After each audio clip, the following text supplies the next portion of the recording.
Hello everyone, and welcome to my internship presentation. My name is Danielle Caruccio, and I'm going to take you through my internship process for the 2017-2018 school year, which I titled Reaching All Levels of the SAM-R Model.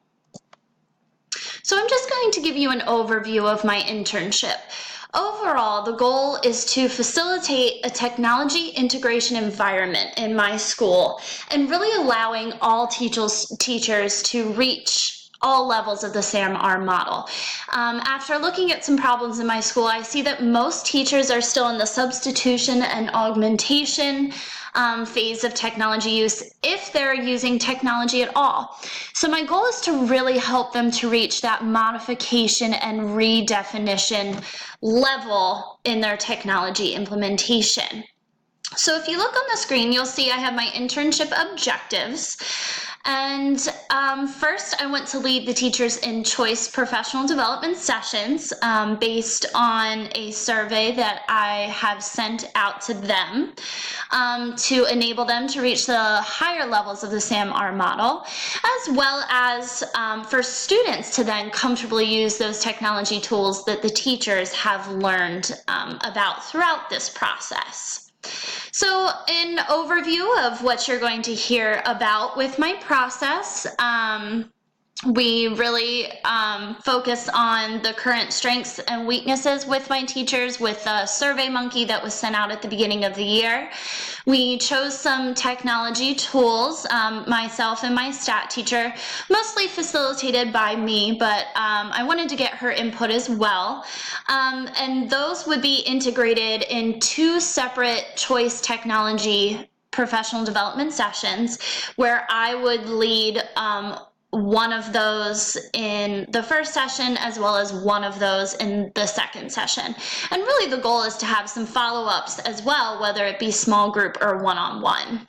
After those professional development sessions, we want those teachers to be implementing those technology, the new technologies effectively.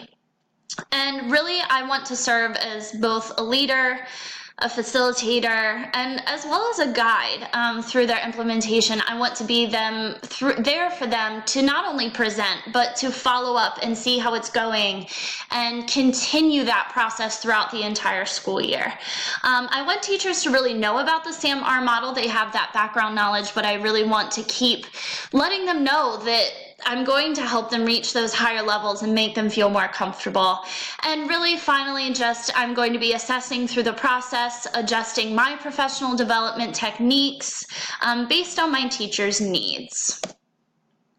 So I'm going to start at the very beginning. The first thing I had to do was get my principal's approval. So through that, I sent her a letter where I not only outlined my process, my goals and objectives, but I also used what we learned in our classes to explain to her Eli's 8 conditions of change, as well as the ACOT model, so that she understood that there is research behind this and the methods that I am choosing to take throughout.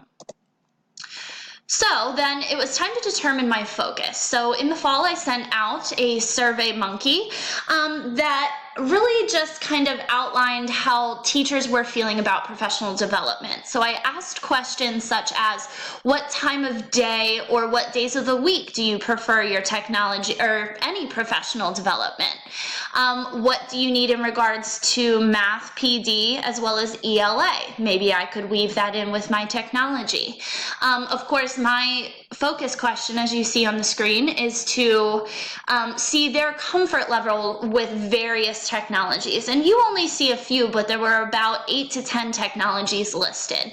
This was really going to help me identify the 6 technologies that will be focused on, as well as what 2 I could really lend my expertise to. So then it was time for my first choice professional development session. I was feeling extremely nervous about this one, but once I actually created the presentation itself, I just felt so positive and good, and I felt like I was really using what I learned about good professional development. So before it started, I sent it out. If you see here, I sent out a Survey Monkey to kind of get an idea of how many teachers I was going to have. I wanted to plan my food accordingly, as well as my seating. So 11 responded, but of course I always build in a couple extra that may not have answered right away. Okay, so that day came in. It was a Monday after school, which is a typical faculty meeting day. So I felt really positive because teachers are already used to staying after on Mondays, so it wasn't something kind of out of their normal schedule. I had kind bars available as well as various fruits. After learning about professional development implementation in Kelly's class, I really tried to select appropriate foods. And seating wise, I had it in a very group setting so that teachers were able to collaborate throughout. So if you look here, this was my PowerPoint presentation that I used, and it really took them through the KidBlog process from we logged on to KidBlog, we signed up for an account, I walked them through the entire website and its use, and then we walked away from that session already have created a blog to use that week in our lessons. And I did ask them to come with some ideas. I also sent them with this handout. This is just a snippet of it.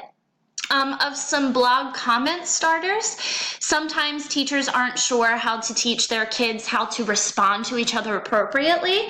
So that could be used, copied for the kids or modified in some way, maybe give them some choices each time so that they're also aware of what to do once the blog gets started, how to have kids interact with each other, teaching them that digital citizenship piece. After my choice professional development session, sent out a second Survey Monkey, and this is just one of the questions that I really was happy about. If teachers felt that the professional development that was given to them really were going to improve student achievement, And if you look, the majority said strongly agree, if not agree. What made me happiest was that no one chose the disagree section. So it seems like coming out of this, it was really positive. I walked away from that with a huge smile on my face. After being incredibly nervous, I just really felt like my teachers were excited to use it. They felt comfortable, and I walked away feeling like I really did my job on this one. Then I felt even better when shortly thereafter I had a request for a one-on-one follow-up session. This is just a copy of my blog post from my website, and we'll go through that later. My librarian came to me and said that she was teaching digital citizenship through the 13 colonies, and she thought that she could kind of hit two birds with one stone with KidBlog. So she could teach digital citizenship in how to create a nice blog comment, etiquette in talking to each other, as well as the digital footprint, while also implementing some of the 5th grade curriculum on the 13 colonies. So we sat down together and created her first blog post. This was created at the top of her KidBlog post. She got the image herself, came up with the questions, and was ready to implement it. And really, for someone that is typically in the substitution level of the SAMR model, she was getting really comfortable with taking this lesson, which she was going to do on pencil and paper, them answering questions, and really beefing it up, having kids interact with each other, really took it to a new level. So my next choice professional development session, based on the survey results, was going to be on Plickers, which is an assessment data collection technique. So once again, I sent out a Survey Monkey that would allow me to kind of understand who was coming. I definitely had less than the KidBlog session, only by a few, but overall around the same amount. Now this one had a little glitch in that the Friday before I was supposed to deliver it, we had an unexpected day off school. So I felt really panicked in that I really was going to use that day to get myself together for that Monday, get everything set up and ready. So I just kind of felt a little disorganized because I wasn't in school that day. But I did the best I could, got my PowerPoint together, and got as many resources as possible ready. So here is a snippet of the PowerPoint that I used. Once again, just like KidBlog, started from scratch, went to the website, set up our accounts, and went from start to finish. I will say the one thing that I wish I did that I didn't was have the teachers actually try a Plickers in the session like I did with KidBlog. We set up a Plickers for them to use, but I think I would have liked for them to practice it so that they could see how easy it truly was. But I did show them snippets of data and how easy this tool is for data collection. And I did have several teachers that went to the copier during the session printing their cards for Plickers so that they could use it. And that did make me feel really positive that they were ready. And I did offer that in-person follow-up, or just to see if the stat teacher could cover my class while I came in and helped them to do it. So some reflections on my 2 professional developments, as well as the follow-ups that I got.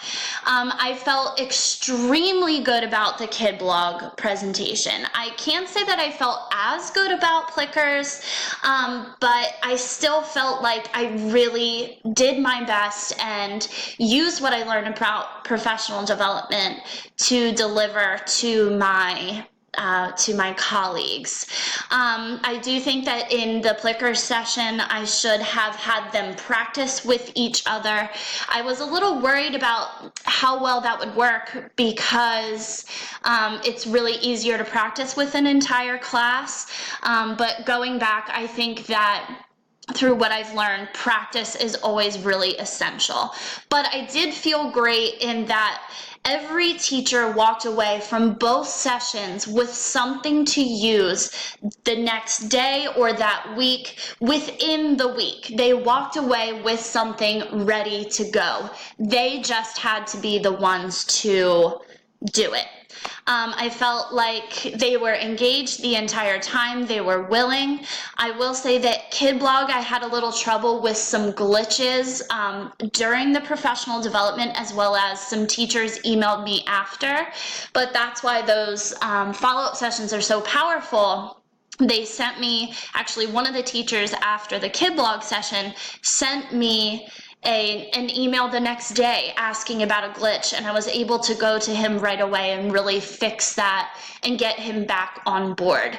But that was a little tricky when the website isn't working as well as it is supposed to. But overall, with working with my stat teacher and my principal and all these teachers throughout, that not just in my professional developments, but thereafter reached out to me and asked for extra support or extra ideas, I feel like I really took them from just using Dreambox and iReady and Microsoft Word to coming out of their comfort system to collect data and to have kids communicating and interacting with each other.